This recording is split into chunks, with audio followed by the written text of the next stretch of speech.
Buen día, el día de hoy vamos a hablar de lo que son las similitudes y por ende también va a ser necesario mencionar las diferencias que existen entre estas tres enfermedades infecciosas que pueden llegar a ser confundidas. Estamos hablando del dengue, del Zika y del chikungunya.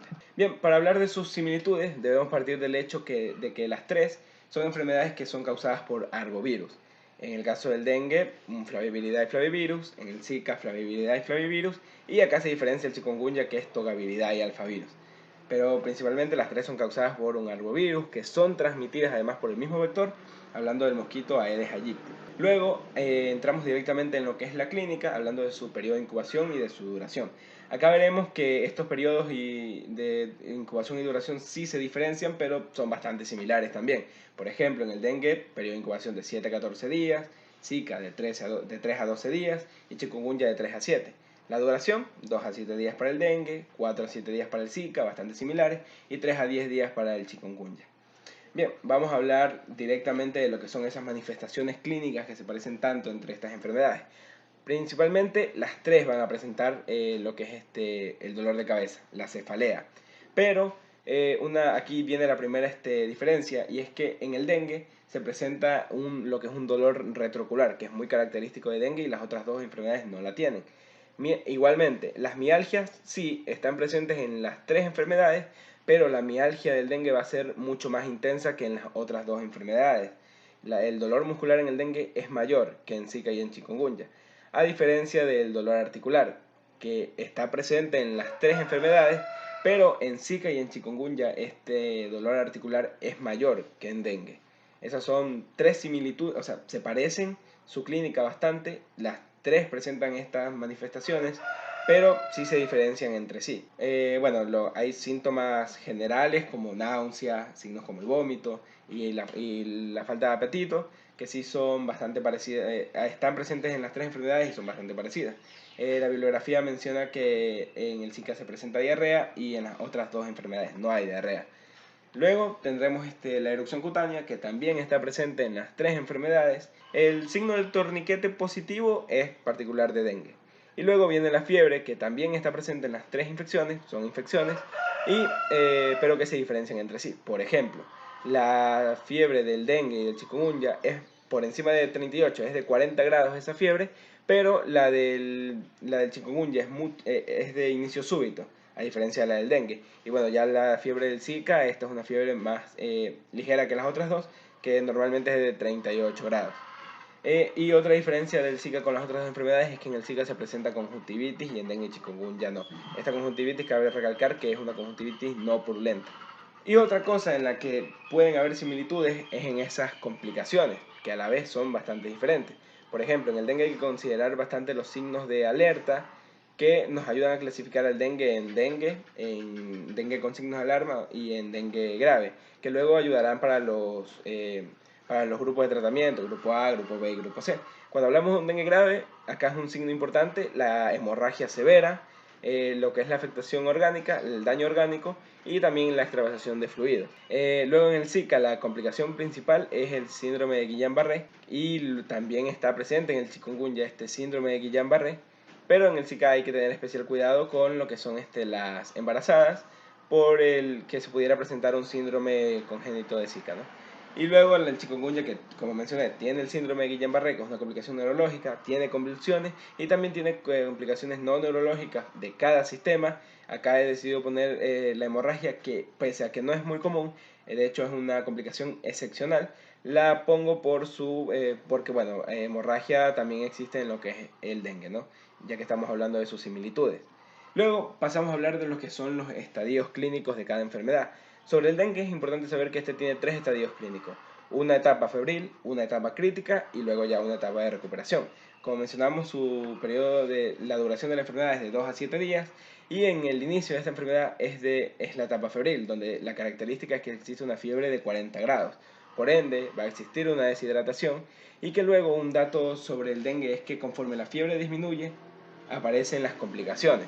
Luego es que entramos a esta etapa crítica donde hay la afectación orgánica y las hemorragias, y también pudiera llegar a ver lo que es este choque. Y luego ya se da la etapa de recuperación, donde ya hay una reabsorción y hay una sobrecarga de los líquidos.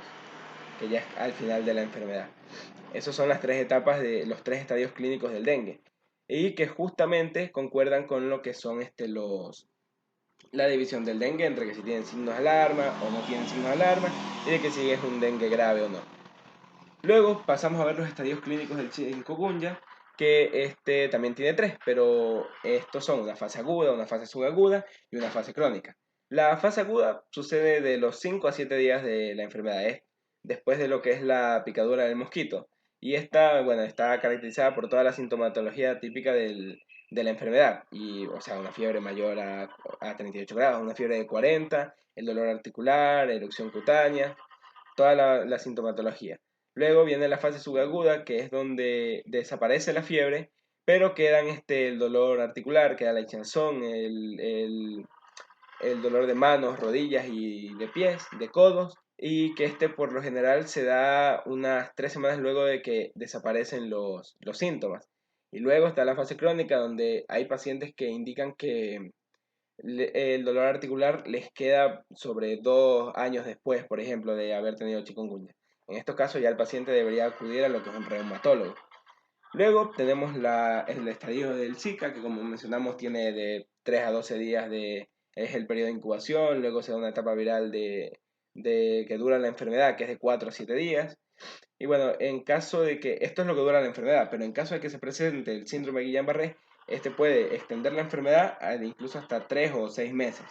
Y finalmente llegamos a lo que es manejo, control y tratamiento, donde sí es bastante parecido el tratamiento de las tres enfermedades, que básicamente va a ser un tratamiento sintomático, al menos en las partes típicas, pero que, por ejemplo, en el caso del dengue, se va a dividir por grupo. En este caso tenemos el grupo A, que es pacientes que pueden ser cuidados en el hogar, porque no tienen signos de alarma. Estos pacientes se dan tratamiento sintomático básico y se les manda reposo, ingerir líquidos abundantes por la deshidratación que hay, acetaminofén o paracetamol, compresas de agua tibia para la fiebre y bueno, buscar, sobre todo es bastante importante, eliminar el vector, eliminar esos criaderos en las casas, usar mosquiteros, usar mallas metálicas en ventanas y puertas y en caso que lleguen a aparecer lo que son los signos de alarma, que son, como mencionamos, son bastante importantes, pues ahí sí acudir al médico y bueno, se debe evitar lo que son los AINES.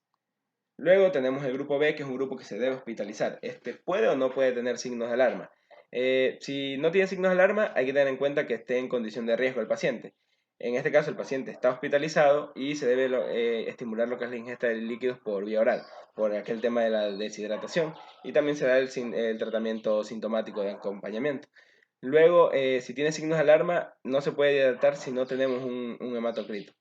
Y en caso de que se pueda hidratar, entonces se puede hidratar, si la vía oral no está disponible, se puede administrar por vía intravenosa con soluciones de solución salina, con lactato de Ringer o con solución de Hartmann. Luego tendremos el grupo C, que este ya es un grupo grave, de dengue grave, donde hay un choque y se da lo que es el tratamiento de urgencia. En estos pacientes necesitan oxigenoterapia, el tratamiento es con cristaloides, las indicaciones serían unos 20 mililitros sobre kilogramos, en bolo intravenoso de 15 a 30 minutos.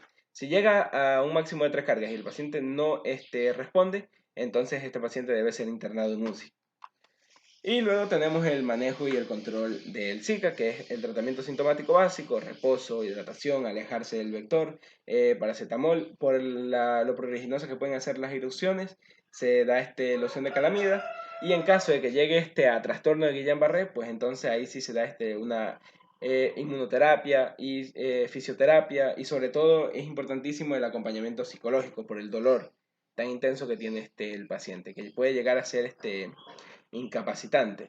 Luego, en el tratamiento del chikungunya, pues las mismas recomendaciones, tomar en cuenta la automedicación que haya tenido el paciente. Es importante ver si el paciente no se ha automedicado, antipiréticos para la fiebre, analgésicos para el dolor, antihistamínicos, corticoides, AINES, y bueno, lo importante que es la hidratación, el reposo y la fisioterapia. Y sobre todo, como vemos en esta imagen de acá, esto es una malla metálica que se está poniendo en una ventana para alejar al vector. Es importantísimo alejar al vector del paciente. Y eso sería todo. Vemos que sus similitudes son bastante similares en lo que es clínica, en lo que es etiología. Los periodos de incubación y duración de la enfermedad difieren entre sí, pero son bastante similares también.